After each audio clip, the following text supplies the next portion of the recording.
moi papadou, ah, wadou dadou.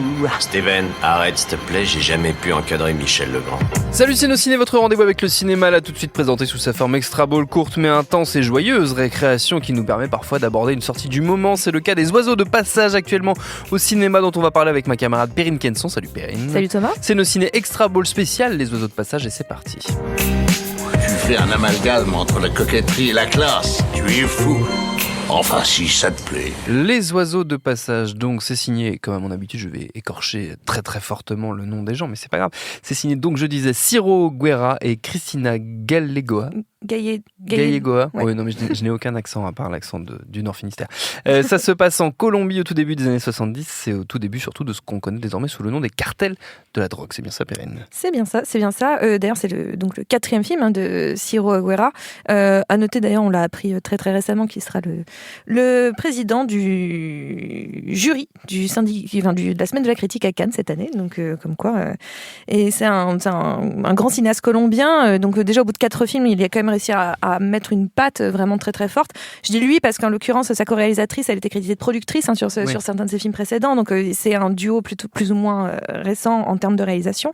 Mais en effet, donc il avait fait L'étreinte du serpent il y a quelques années, qui avait plutôt marqué aussi.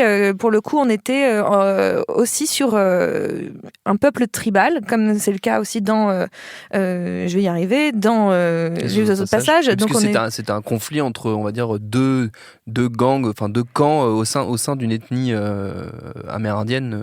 C'est ça, on est vraiment au niveau on est en 68 en fait quand ça démarre. On est vraiment avant les cartels. Les cartels, ça démarre vraiment dans les années 70, dans les fins des années 70. Là, on n'est pas vraiment encore dedans. On est sur le début, la naissance en fait de ces cartels. Donc c'est vrai qu'on parle de cartel de drogue, mais il faut pas s'imaginer d'un seul coup qu'on arrive dans Narcos ou dans ce genre c'est pas comment il s'appelle notre cher ami de la drogue là, très connu. J'y arriverai. Pablo Escobar. Merci Escobar. Donc voilà, on n'est pas du tout dans ce trip là. On est vraiment au tout début quand ces peuples s'aperçoivent que finalement ils se font plus d'argent en plantant de la marijuana que en plantant du café.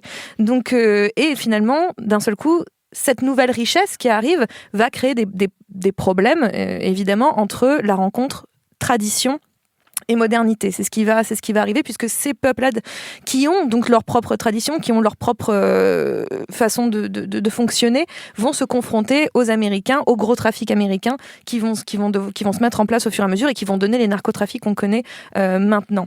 Et donc on est plutôt presque dans un cours d'histoire d'une certaine façon de la part des réalisateurs. Ils cherchent pas à nous en mettre plein les yeux en termes d'action, ils nous en mettent plein les yeux en termes d'image, ça c'est certain, parce qu'il y a un vrai style. Là où l'étreinte du serpent, elle avait marqué parce que c'était hyper foisonnant, c'était hyper moite comme film, j'ai envie de dire, on était en Amazonie. Là, on est dans quelque chose d'hyper sec, d'hyper aride, et on est avec ce peuple amérindien. On démarre vraiment sur leur tradition, on est sur une tradition de mariage, et on a tous les codes, qui finalement sont des codes qu'on va retrouver un petit peu dans la mafia, d'une certaine façon, qu'on va retrouver aussi finalement dans les clans, dans les cartels, légèrement plus tard. Mais finalement, on est dans ces codes-là, et on voit comment cette modernité va venir pervertir de l'intérieur un fonctionnement. Donc finalement, on est plus proche. Le film est assez comparé à Scarface, et je comprends pourquoi en fait, parce qu'on est dans cette idée d'avoir un personnage qui démarre d'un petit peu de rien, qui est presque un peu un raté au sein de son ethnie aussi, et qui, par un mariage et par une forme d'ambition, va monter les échelons jusqu'à une forme de catastrophe à la fin, quoi. Mais on a vraiment ce rise and fall d'un personnage un petit peu comme dans Scarface. Mais là où on s'éloigne complètement, c'est qu'on est plus proche finalement, je trouve qu'on est carrément dans la tragédie grecque quand on est dans les oiseaux de passage. Tout y est, en fait, tout est de l'ordre de la tragédie, puisqu'on est dans les histoires de famille, on est dans les histoires d'amour impossible, on est dans les histoires de signes avant-coureurs qui prédisent ce qui va plus ou moins arriver, des signes avec la nature, des signes avec les animaux. Donc on est vraiment dans on est plus proche presque de Shakespeare ou de la vraie tragédie grecque que encore une fois que d'un Narcos. Donc je trouve qu'il y a une force en tout cas chez ce réalisateur-là, de par sa mise en scène très très calme, très très posée. Je dirais presque chaque image est une photo. C'est très très lent. Moi je trouve ça absolument grandiose parce que tout est excessivement travaillé.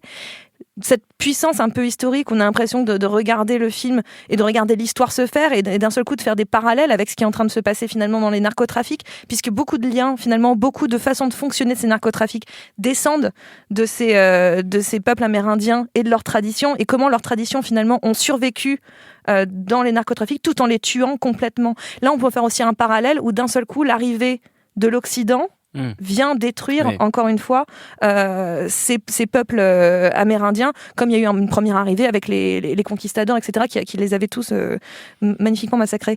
Donc là, on est encore dans cette idée-là, plus ou moins, encore une fois, à quel point le monde occidental, pour être plus large, les a fait disparaître aussi et les a fait s'entretuer. Et je trouve qu'il y a quelque chose, voilà, le film est absolument fort, absolument prodigieux. Moi, je le trouve absolument bouleversant. J'ai dit beaucoup de fois absolument, mais c'est parce que vraiment, je trouve que c'est vraiment très fort. Et en fait, c'est un film que j'ai vu il y a un petit moment. Et en fait, il reste en tête, parce que c'est encore une fois cette capacité de mise en scène des réalisateurs qui laisse des images très très fortes, cette maison au milieu du désert qui se fait attaquer, cette société matriarcale qui va continuer encore une fois à exister. Moi je trouve qu'il y a et finalement là où on pourrait le mettre en lien, je disais Narcos tout à l'heure, mais en fait c'est possible si on regarde la saison 4 de Narcos pour le coup, où là on va au Mexique et on est au début de la saison sur les tout débuts des cartels au Mexique, en fait. Et comment, encore une fois, c'est des petits villages et des petites fermes qui vont s'organiser au fur et à mesure. C'est quasiment tribal au début. Enfin, c'est pas vraiment tribal parce on marche pas de la même façon, mais on est quand même dans des trucs très isolés qui vont finalement s'agglomérer pour devenir ces cartels, et on est exactement dans cette même configuration, mais là en Colombie au début des années 70 en fait. Donc non, c'est un film qui est pour moi très intelligent, non seulement dans son écriture, mais dans sa mise en scène, et Ciro Guerra, j'ai hâte de voir la suite en tout cas. Très bien, Les Oiseaux de Passage est à voir en ce moment au cinéma. Merci beaucoup Perrine, merci à Quentin, la technique, à Juliette pour la préparation, binge.audio pour toutes les infos utiles. On vous dit à très vite. Je préfère partir plutôt que d'entendre ça, plutôt que d'être sourd. Binge.